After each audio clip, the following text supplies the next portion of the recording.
Čaute, chcem vás privítať na našom projekte Gazdovstvo Olšavica. Keďže už to všetko tu naberá reálne obrátky, tak sme sa rozhodli, že to začneme zaznamenávať, možno niekde zdieľať. Pre začiatok moje meno je Matúš Ševčík a spolu s manželkou Adélkou chceme začať chovať kone, možno do budúcna kravy. Zatiaľ len ako hobby, nie za nejakým účelom podnikania. A uvidíme, čo to prinesie do budúcna. Začnem z okraja, viac menej prisťahovali sme sa do Olšavice asi pred rokom a pol.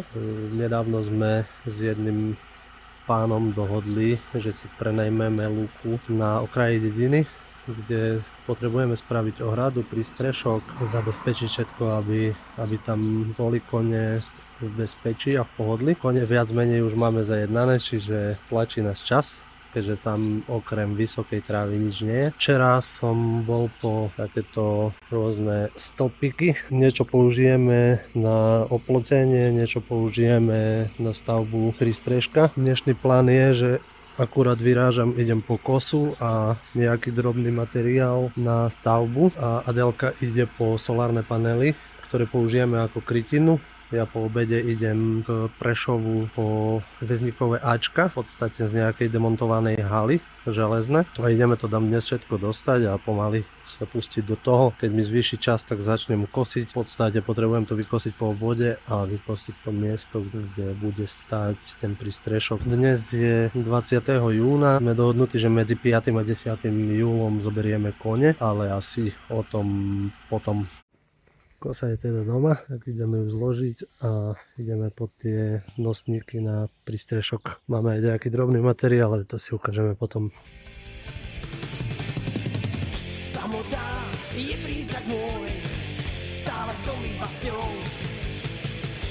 Medzi ľudí nemôžem ísť, som odpísaný.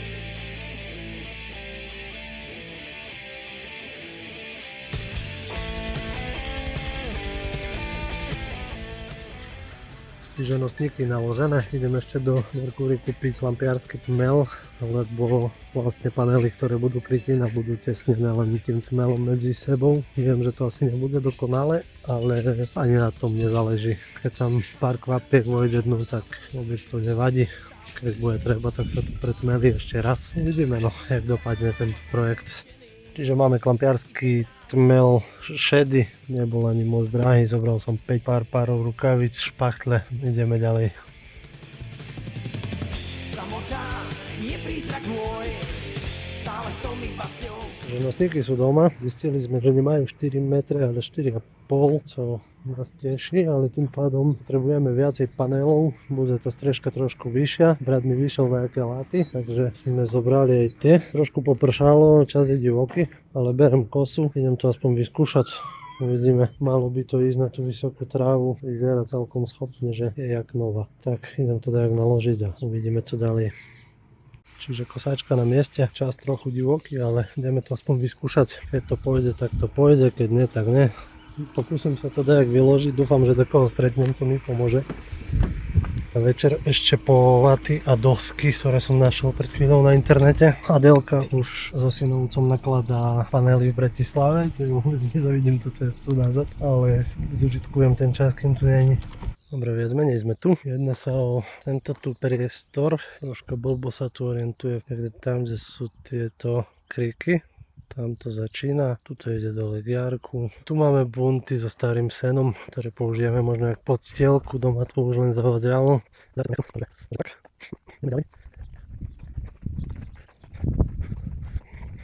Tento potok je v podstate hranica medzi týmito dvoma lúkami. Tu po tej strane pôjde o potok, tam ešte nejakých 15 metrov pod tým miestom, pokiaľ je vidno ten kanál, tam sa to potom ďalej ťaha okolo. Čiže tu ide takýto akoby sliš a ešte máme tam možnosť niečo vzadu, ale to zatiaľ neriešime. Momentálne tu potrebujeme trochu vykosiť. Ja by som chcel niekde v týchto miestach postaviť prístrešok. Na poslednú chvíľu som ešte dohodil na vozík trojdielny hliníkový rebrík, lebo žena chce, že by som spravil timelapse video, ale očividne nemám tu kde prichytiť telefón, ani nemám predstavu, jak to urobím, lebo je tu to svahovité a ma bude možno vidieť prvých 10 metrov. Ja chcem urobiť teraz aspoň 2 kolečka dookola, aby sme mali priestor na oplotenie. Asi ten stred vykosovať nebudem a v podstate potrebujeme vykosiť tu ten vstup, aby sme tu mohli špekulovať nad tým prístrežkom. S takou kosačkou ešte som nikdy nerobil, takže bude to tenkrát poprvé, tak uvidíme, no, čo z toho vypali. Tak nič, len sa pustiť do toho. Samota je prízrak môj, stále som iba s ňou. Medzi ľudí nemôžem ísť, som odpísaný. Som odpísaný.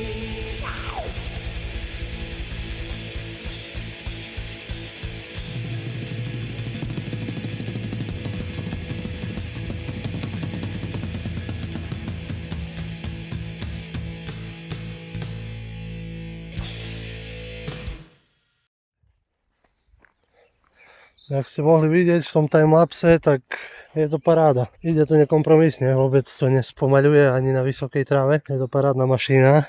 Ďakujem za požičanie. A no ja odhadujem, že nejakých necelých 1000 štvorákov mám. Možno na prístrešok mi to stačí, nemal som odvahu momentálne ísť dajak do okrajov, lebo som nevedel, co tu bude robiť, ale asi by som sa ani nebol. Takže ešte to troška rozšírim a keď tak potom vyskúšam po obvode. Vyskúšal som obvod, ale musím uznať, že okolo potoka tam je veľa žihľavy a je tam aj troška vlhkejšie. Nepreschla tráva, lebo dneska chvíľu popršalo, čiže tam už troška má problémy, že som ho musel prizdvihovať, no ale nemôžem jej to vyčítať. Na dnes hotovo. Spravil som také 4 pásy po obvode, ale tam ku okrajom je problém sa dostať, tak to nebudem riskovať. Už to spravím nejak s krovinorezom. Našla sa dobrá duša, co mi pomohla to vyložiť. Tak som to rovno využil aj na naloženie kosačky. Dneska kašlem na to, aj keď ešte slnko vysoko, ale idem ešte po tie laty. Dnes som tu hádam naposledy. Je 8:30, slnko v prdeli, mesiac hore. Bol som kúpiť strešné láty, určite sa hodia. A takéto staršie drevo som nanosil zo stodoly po starých rodičoch, že v diaľke počujem obrovský hoj. Normálne hukot. Vo videu to asi nebude počuť. A vrtok na bager. Určite sa nám tu hodí, ale objednal som aj menší vrtak, ale mám obavy, že to bude aj s menším nastavcom, takže asi ten menší vrtak si zredukujeme na SDS-ku a budeme používať asi zbíjačku na vrtanie nejakých menších kolov. A tak toto tu je 200, že 20 cm a objednal som ešte 100, tak uvidíme, no. Aby som nezabudol, Adelka s mojim synovcom nakladala tie panely do 6. večera, dali večeru a išli, čiže čakajú ešte určite riadny kus cesty, takže ona to bude ťahať do polnoci a dnes iba do 8:45. Fajnový deň za nami. Zajtra si dávame pauzu. Dceru sme nechali u babky, keďže toto by bolo ešte asi moc. Zajtra v kruhu rodiny a v pondelok pokračujeme. Možno tu prídeme zajtra otočiť seno, ale nejak to nebudeme hrotiť. Posledný dielik skladačky.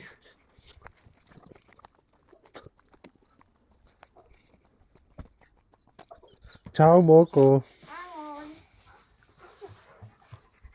Ukáž, čo máš. Co si nám doniesla. Ty bogo, to takto, hej? Dobre. Aj z boka? Musí zadok tých dverí.